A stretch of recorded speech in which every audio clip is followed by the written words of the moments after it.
Right, hey, today I'm going to be reviewing the Magsafe battery. In fact, there's probably hundreds and hundreds of reviews on YouTube already. Do I need to be doing yet another one? No, but I'm going to give you just a few bits of my thoughts on the initial impressions. Opening up, I used to have the Anker Magsafe battery and I gave that to my family. But what I like about this one is it is incredibly small. It attaches to the back of your iPhone, just like that. You get a little indicator, it comes up, lets you know that's charged. So my phone's 81% charged. And if you have a little battery indicator, I got mine right here. It shows how much battery is in the charger and so on and so forth. Again, everyone's saying online, this thing doesn't give you very much batteries, but again, it's a supplement. It's not intended to give you multiple charges of your phone. You just bring it along with you during the day, keep it plugged in. And when you want to, you can plug in your lightning port here and it does pass-through charging. So it acts pretty much like a base charger right there. But what I've noticed online, what no one does is they open it up and there's a piece of collateral in here. It says designed by Apple, made in California. No, I'm sorry, designed by Apple in California. It's probably manufactured in China, but there we go. Absolutely. Designed by Apple in California, made in China. So we open up and inside is 3 pieces of documentation. So I am going to go through and we're going to read some of this documentation. I'm not going to do a word by word read, but I'm going to give you a little bit about each one of these things in case you did not read. And side note, there is no stickers in here. So first off, safety and handling. Warning, failure to follow these instructions could result in fire, electric shock, injury, or damage to the Magsafe battery pack or other property. Read safety information before using battery pack. So again, essentially follow the instructions. If you don't follow them, it could result in a fire. Essentially, you have batteries inside, so it's always a standard warning. This one's interesting. Liquid exposure. Keep the Magsafe battery pack away from sources of liquid such as drinks, oils, lotions, sinks, bathtubs, and shower stalls. So I guess don't bring it to the bath. Don't bring it to your shower. Don't bring it to the beach, essentially. It says keep it away from drinks, oils, lotions, sinks.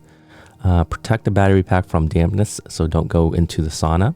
Humidity, wet weather, such as rain, snow, or fog. Yeah, so I guess don't carry this around outside.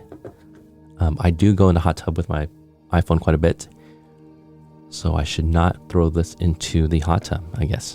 Okay, power. Provide power to the Magsafe battery pack using the USB-C cable not included. USB cable not included. So you're going to plug a lightning port in the back, Apple branded compatible or a third-party adapter that's compliant with regulations, country regulations. Again, I'm not sure if you're going to be looking up your country's electrical code regulations, but the recommended specs, at least this is for the US, is 50 to 60 hertz single phase, 100 to 200 line voltage, 5 volt 3 amps or 9 volts 2.22 amps is the output current of this. Maximum output 15 watts. And so yes, via wireless Magsafe it gives you 5 watts, but if you plug it into the lightning, it can produce up to 5 watts. A lot of legalese.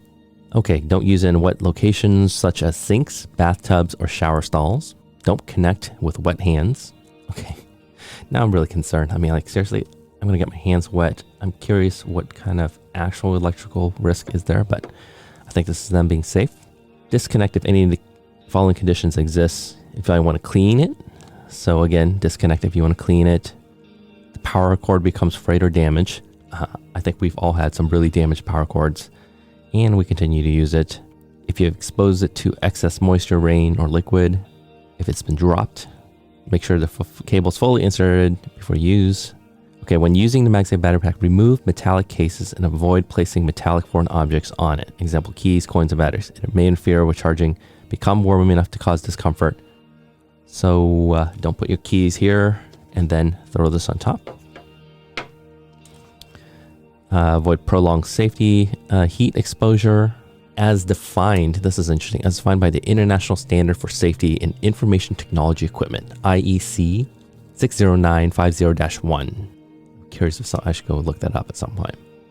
It's common sense to avoid situations where your skin is in contact with the Magsafe battery pack, the power adapter, or devices on the Magsafe battery pack when it's operating, or connected to a power source for long periods of time.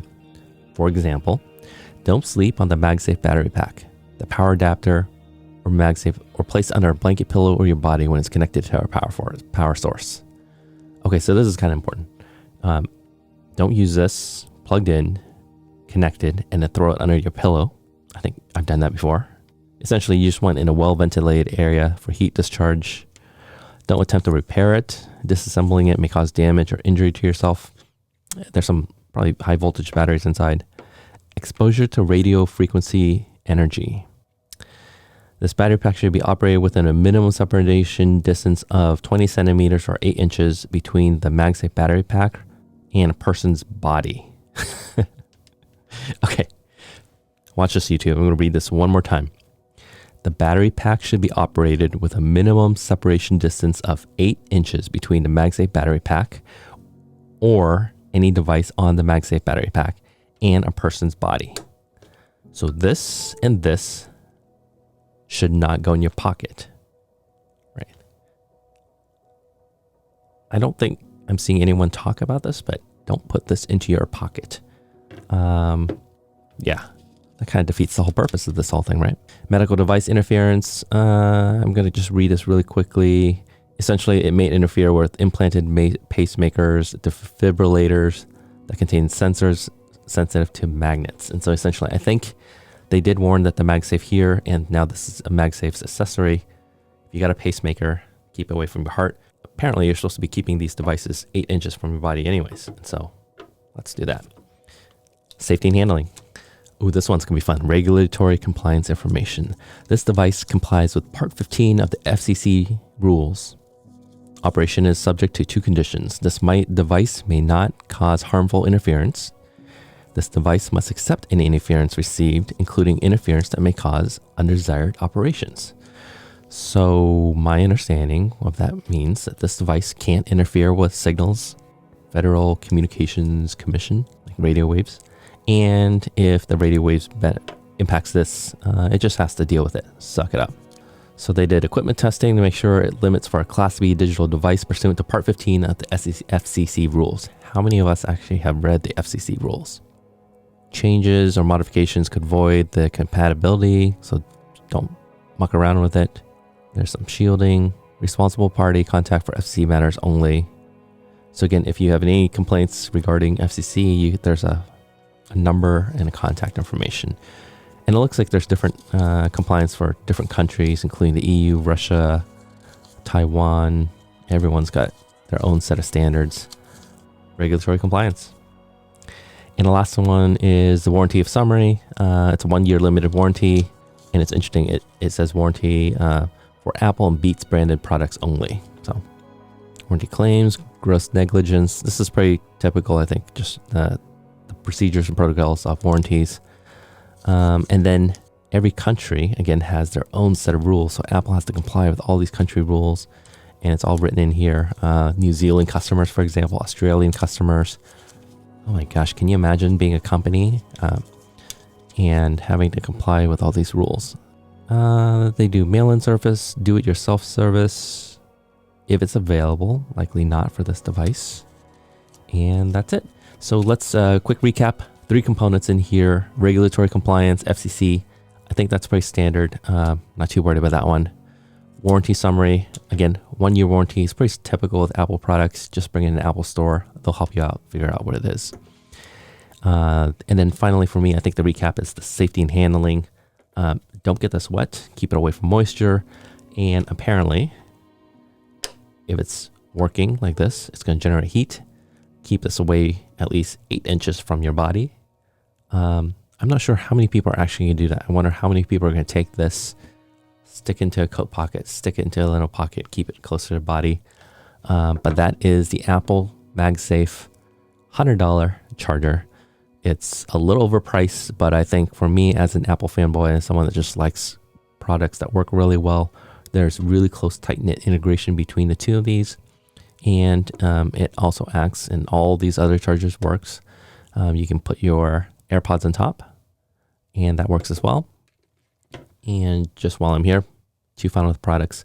I have the Nomad case. It's a veg tan leather case, and so I left out in the sun a little bit. It's got a little darker. Applied a little oil. It's going to get dark, and both of these devices are going to form a little patina over time. So thanks for joining me today. I hope I thoroughly bored you out, and if you watched to the very end, congratulations. Thank you. Give me a like and subscribe. I appreciate you. We'll see you soon.